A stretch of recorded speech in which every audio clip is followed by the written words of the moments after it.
So I would like to introduce Peter James. He is an assistant professor at Harvard, and he was the lead author on a recent long-term study that was published in Environmental Health Perspectives online. Peter, thank you so much for joining us today. Thanks for having me. So this was a fascinating study that took place over several years, and from my understanding had many participants. And it looked at the link between outdoor light at night and the risk of breast cancer. Can you tell me just a little bit about the study? Sure. So first, a little background. Previous animal and epidemiologic studies suggest that exposure to light at night, can decrease your melatonin secretion and disrupt circadian patterns in sleep, which may in turn increase breast cancer risk. So outdoor levels of light at night have been considered a surrogate for greater nighttime exposure to light, as people who live in these communities may experience higher levels of light exposure during outdoor activities and might have outdoor light intrusion into their bedrooms. So a few previous analyses have looked at outdoor levels of light at night in breast cancer, but to our knowledge, there was no real large-scale, nationwide prospective study examining this question. So what we did is we have a prospective cohort at Harvard called the Nurses Health Study 2. It's over 100,000 women who've been followed since 1989, looking at various risk factors for breast cancer. And we looked based on the participants' geocoded home addresses. So we took their home address information and overlaid light at night data from satellite images that dated back to the 1990s. So those images were enabled us to get objective estimates of outdoor levels of light at night for each participant at their home address over follow-up. And we followed these participants from 1989 to 2013, and we looked at risk of breast cancer over that time period. And indeed, we found that those participants who lived in the highest levels of outdoor light at night, the top 20th percentile, had a 14% higher risk of breast cancer over follow-up compared to those who lived in the lowest levels of outdoor light at night. This is after adjusting for many breast cancer risk factors, including for other environmental factors such as air pollution or even census tract socioeconomic status. So, fairly robust findings. Surprisingly, these positive associations were found only among participants who had reported smoking. And also there was a suggestion that the associations were stronger in those who had worked night shifts. So, these were nurses at the onset of the study, and so a lot of them did work night shifts, and we found that there might be this kind of dual effect of both working night shifts and being exposed to light at night that might lead to circadian disruption and ultimately higher levels of breast cancer risk. I mean, I find that fascinating, especially thinking about people who live in big cities, thinking about these people who work odd hours over night shifts, who are out there putting themselves on the line. But interesting enough that you pointed out you found the link only in people, those premenopausal, I believe you said premenopausal, right? And smokers. So why do you think that is, or what led you to find that? Yeah, so you're right that we did find our positive associations only in premenopausal women, but I should mention that the majority of participants in the study were premenopausal women. So that might explain that, just that we were powered to look at premenopausal women. But in terms of the smoking association, we were surprised to see that.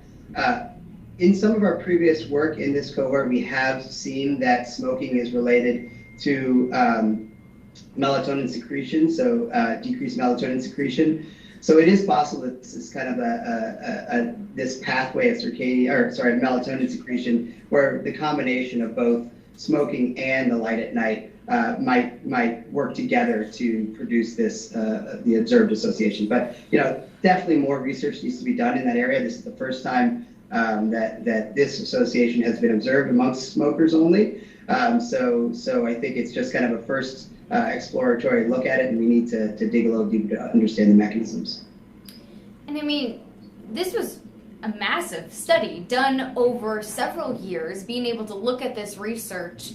And you just mentioned more needs to be done. What do you think the next steps are when looking into this kind of data? So that's a great question. I mean, we did the best that we could with the data that were available, looking at home address data over a long time period. but clearly people, their actual personal exposure to light at night is not perfectly represented by their levels of outdoor light at night around their home. So I think future studies should think about using sensors or wearable devices to measure individual level exposure to levels of light at night, and to understand that exposure over long periods of time, to be able to reproduce this type of study with better exposure data. And I think that's, again, extremely fascinating.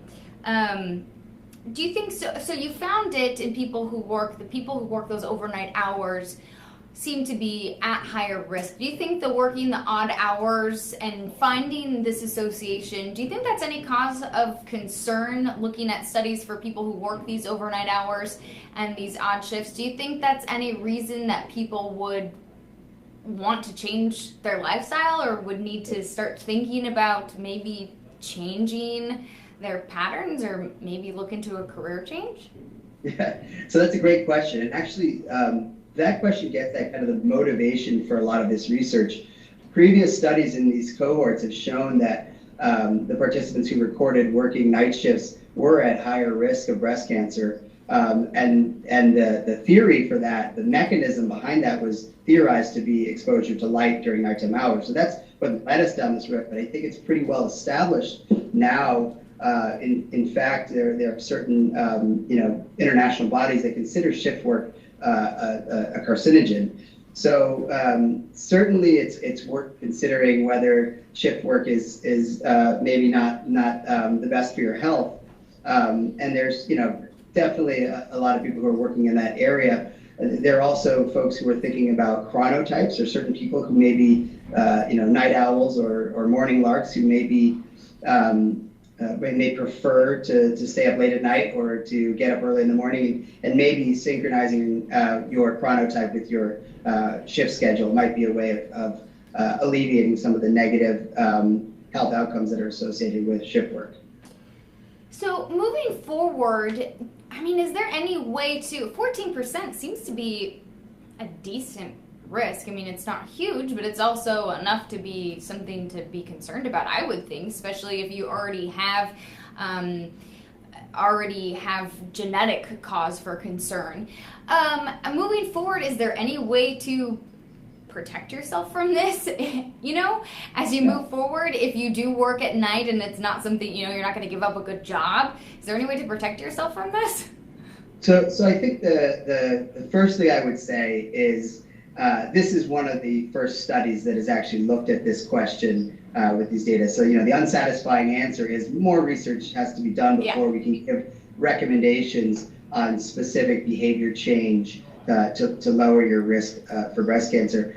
I think, maybe a more important take home would be thinking about, if you want to lower your risk of breast cancer, thinking about, other modifiable factors such as, physical activity that we know is a little stronger in terms of its link with breast cancer risk. I would, tackle that low-hanging fruit first, and let us kind of think more about these environmental risk factors for breast cancer. Let us develop the research a little more before we come up with recommendations for behavior change. Definitely.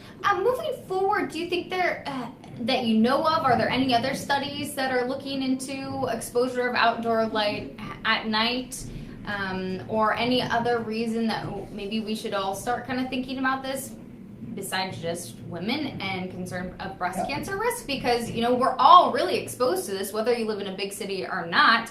We all deal with exposure to outdoor light. Yeah, so I think it's important to point out that there are studies that have looked at, for instance, prostate cancer and outdoor light at night, where this is not just the breast cancer outcome that we're interested in. And I think thinking about the mechanism might inform a lot of our approach, in that we are understanding how light at night might disrupt circadian patterns in sleep. And we know that disrupting circadian patterns in sleep may lead to a poorer diet or lower levels of physical activity. And those things all have downstream consequences for health, not only cancer, but diabetes, heart disease, other health outcomes. So certainly, there are many studies out there that are starting to look at our exposure to light, and not only to outdoor levels of light at night, but also looking at screens at night, and understanding exactly, how we're exposed to different wavelengths of light, and how that might influence our sleep patterns and subsequently our health outcomes. So that is certainly a hot area of research, and I think we'll be seeing a lot more on that in the coming future. Absolutely fascinating. Well, thank you so much, Peter. I really appreciate it. What are you working on now? Because I know you're such a busy man. Any interesting details we should know about what you're working on now? Yeah, so I think what we're starting to work on now is to take advantage of smartphones and wearable devices to get better information on environmental exposures throughout the day, but also behavioral patterns. So looking at physical activity and sleep objectively, and trying to look at associations between environmental exposures and these important behavioral risk factors, physical activity and sleep. Great. Well, I appreciate. Thank you so much for giving this insight.